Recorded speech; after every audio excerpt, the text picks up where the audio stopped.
What struck you about Liz Stamm as you were working with her on Relative or afterward that told you that Hekla was the character you wanted to expand into her own story? Well, Liz has a naturally exuberant personality. I mean, I would say she has an irrepressible nature.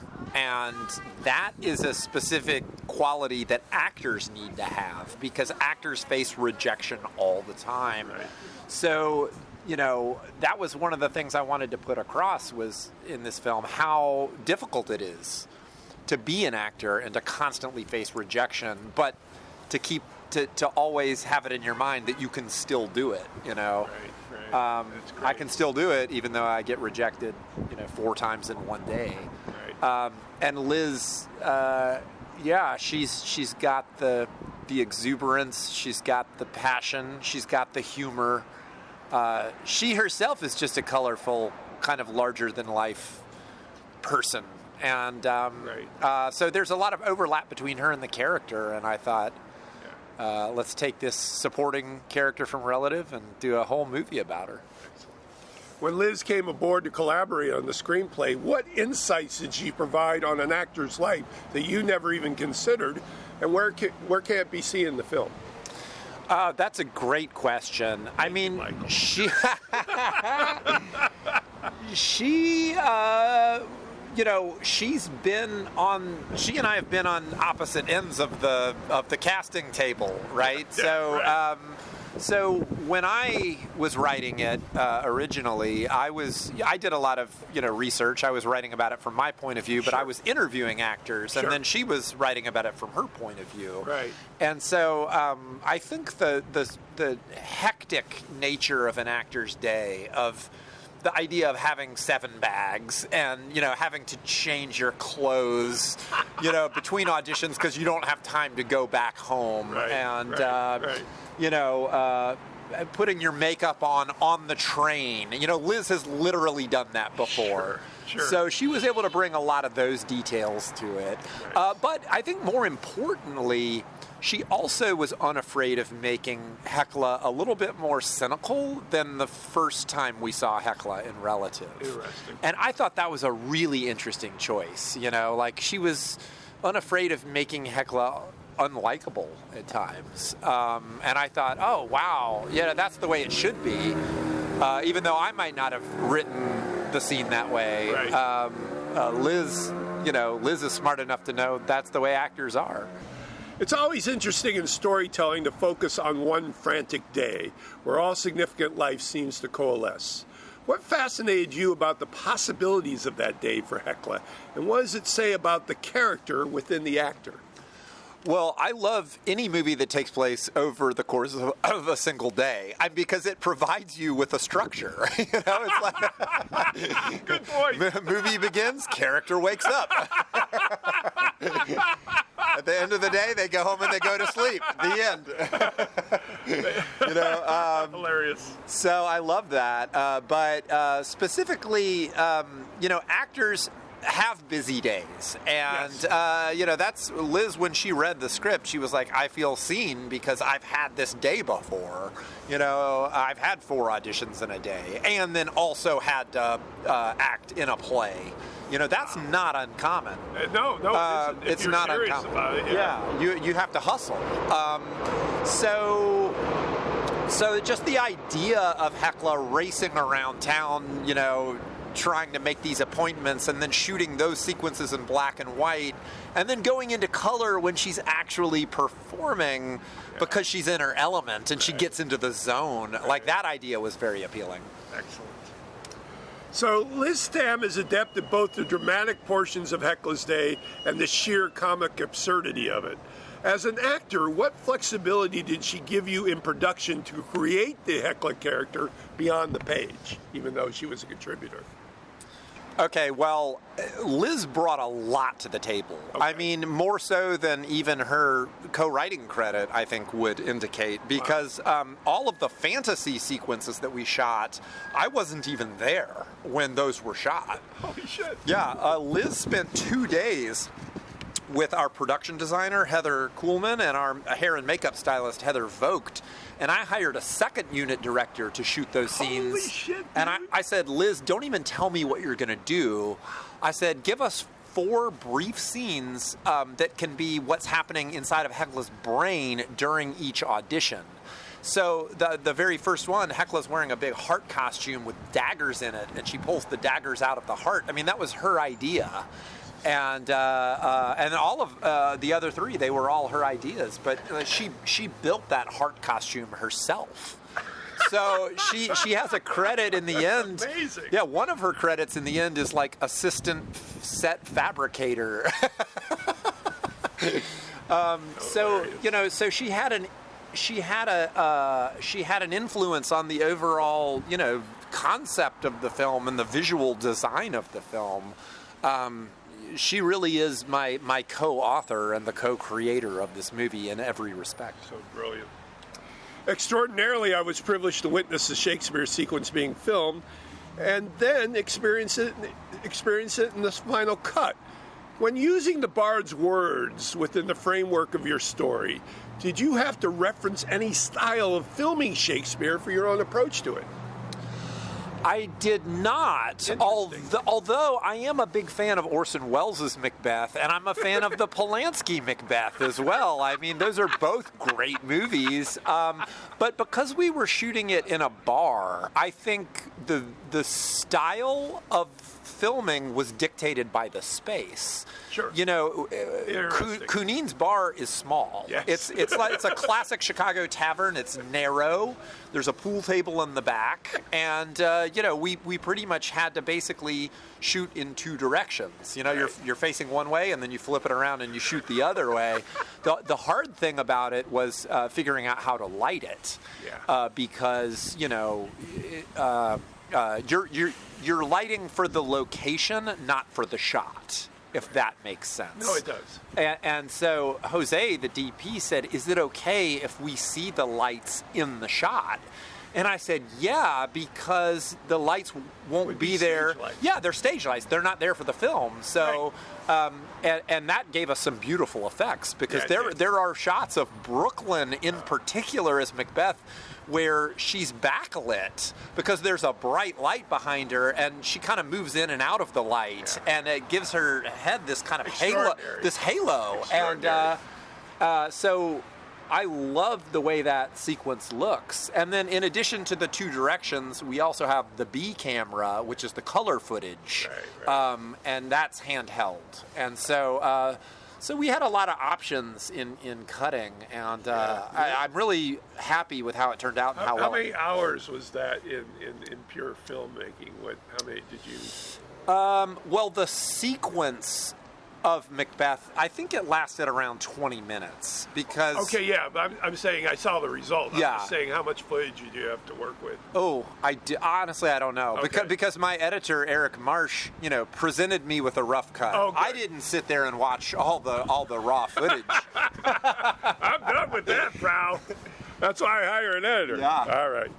Going back to your first film, was there a significant lesson in Cool Apocalypse that you learned as a director that you have manifested in every one of your films going forward, and where do we see it in Hekla?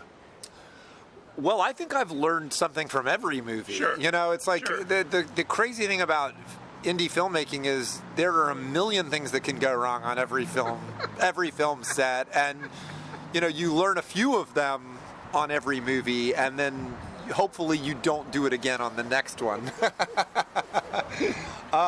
So it's a lesson by extraction. Exactly. Yeah. It's like don't do that thing you did last time. Right. Note to self. Note to self. Yeah. And then conversely, the things that work out for you want to repeat. And I think with Hekla, the smartest thing we did was we used one location, the Den Theater, as like 4 or 5 locations in the film. A number of critics have told me that they think this film seems more ambitious in terms of locations than my previous work. And I not knowing that you... Not knowing. Yeah. 4 locations. Exactly. That's the magic of filmmaking. That's the magic of editing is, we have Hekla racing around town. And that's beautiful. she's always going to the same place. As a cinema academic, do you find yourself sometimes handcuffed with too many reference points as a filmmaker, or is a mismatch in your soul the driver for a more organic process of visual storytelling? It's never a handicap. Okay. It's never, I have shots from movies that are swimming around in my head all the time, lines of dialogue from movies living rent-free in my head. And then doesn't pay the rent either. And no, it doesn't pay the rent. But I do use things if they're useful. I mean, there are some explicit homages in Hekla to other films. At the very end of the film, Hekla says, "Give the anarchist a cigarette," which is a line from "Don't Look Back" that Bob Dylan says.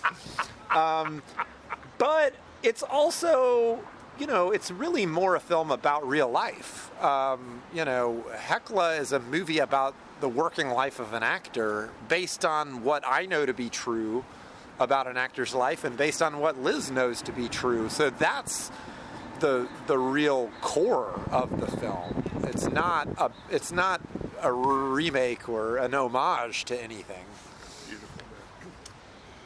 We'll have a larger conversation on how your new book, Bob Dylan as Filmmaker, No Time to Think, plug. But as a fellow obsessive on music, what was the origin of Bob for you? Was it an introduction from someone else, another artist that led you to Bob, or an organic miracle that had him pop up from nowhere like a Nordic god? So I discovered Bob Dylan when I was 13, and it was really seeing the video for the Traveling Wilburys song, Handle with Care. Yeah. Wow. Yeah, that was sort of the organic pop-up then. Yeah, exactly. And I knew who George Harrison was, and I knew who Roy Orbison was, and I knew who Tom Petty was. There you go. I didn't know Dylan or Jeff Lynne, but I bought that album when I was 13 on cassette tape. And the Dylan songs were my favorites, so then I wanted to explore, what else he had done. Aaron Wertheimer is my new cult god. Given your collaboration and his position in the Glover burst you created, what were you both expressing about the nature of human connection when portraying the same roles in Hekla as Wertheimer's film, Not If I See You First? I mean, I don't think either of us ever thought about it. Classic Wertheimer. Yeah. I mean, I never once thought about it. I love Not If I See You First. I think it's hilarious. That's brilliant. And that's his world, and my movies are my world, and occasionally they just happen to overlap. But I will also say this: he and I co-wrote a script together called Promenade, and I really hope that's my next film. I hope so too. Because having him be a co-author with his absurdist sensibility and my kind of more, I would say, realistic slice of life sensibility, I think it will result in something that's kind of different from me and different from him. As a micro-budget indie director, do you have a prediction as to the direction of exhibition and digital as to how it will evolve? And are you optimistic or pessimistic about that realm? I feel optimistic about the future of micro-budget cinema. I really feel like the idea of going to the theater to see a micro-budget indie is going to become more popular over time, because I think what's happening is, Marvel has gone into decline, obviously, and I think that really happened during the pandemic. People sort of got used to the end. People started getting used to watching Marvel-style entertainment at home, right? And I think, if you want to see character-driven films, aimed at adults, comedies and dramas with good acting, you can do that in a theatrical setting, and it's like going to the opera or the ballet. I think seeing a Q&A with a director, with the cast after a screening is something that is invaluable. And I've had a lot of luck with relative going around the country and doing Q&As. There are a lot of independent theaters. There are a lot of screens in this country, and the theater owners will give indie filmmakers a chance because they know that they'll sell more tickets if the director is there to do a Q&A. Right. So I'm a huge advocate for that, and I really think it's a shame when indie filmmakers put their movies on streaming services too soon. You should milk every dollar you can out of the theatrical run, because once it's available to stream, people aren't going to pay to see it in the theater anymore. Very good. Finally, and I've been asking this question on the circuit recently because of the amazing answers I get. What's the first thing you think about when you think about your love for cinema and the art of using it to tell a story? Well, I fell in love with movies as a kid, kind of in the early VHS era. I always say Sergio Leone was kind of the first director who showed me what a director was. And also Hitchcock. I saw Psycho when I was probably 10 years old. And again, I felt like I understood that there was a personality behind the film guiding it. Sure. And so as a director myself, I hope that people will feel the same way when they watch my films. That if they see Hekla and they enjoy it, they'll think, oh, wow, this director has a certain sensibility, certain sense of humor, a certain, love of humanity and the arts. And I want to see that, hopefully in his other work, and hopefully they'll check out the other films. This is Patrick McDonald for HollywoodChicago.com. Copyright 2026.